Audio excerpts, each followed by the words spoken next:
Yes, Nigel Farage is with me now at the hotel where he got that very rough reception. Just a quick word about that.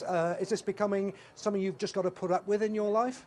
Well, I hope not, but it happened in Edinburgh last year. It's happened here. This was actually worse than Edinburgh, because in Edinburgh, they came along to make a noise. Here, they came to bar me from actually physically entering this hotel and with intent to physically hurt me. So that's not very nice.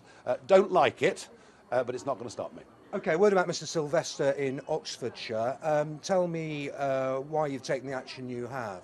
Very simple. I didn't even know Mr Sylvester had joined UKIP, and on the Henley Town Council website, he's still listed there as a Conservative. People are entitled to have their own opinions, particularly religious opinions. He's a strong Baptist.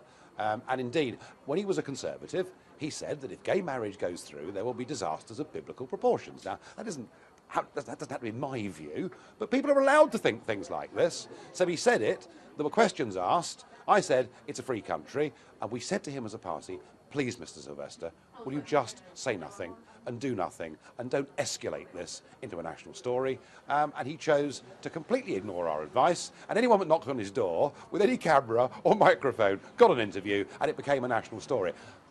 We've taken the action against Mr Sylvester, not because he has opinions, but because he didn't display any sense of party discipline or loyalty at all. Have you got a problem with fruitcakes in your party? Not really, no. And of course, when he was a Conservative saying these things, you guys weren't covering it. None of you.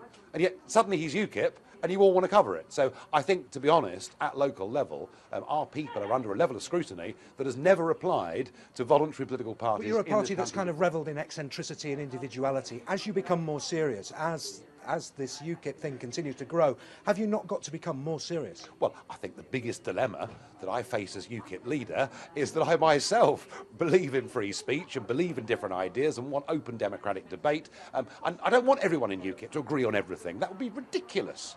I'm not going to become like Blair and Mandelson and Campbell and give them all pages and say, this is what you must think when you get out of bed tomorrow morning. But by the same token, what I don't want are people, firstly, displaying extremist views. I think we've done very well in stopping that and banning BNP people from even becoming members of the party. But secondly, I don't want people using UKIP for their own hobby horses, distracting us away from what we see as being the big, massively important political battles that need to be fought in the future. So I want people, whatever their views, who are part of UKIP, to treat it as being part of a team.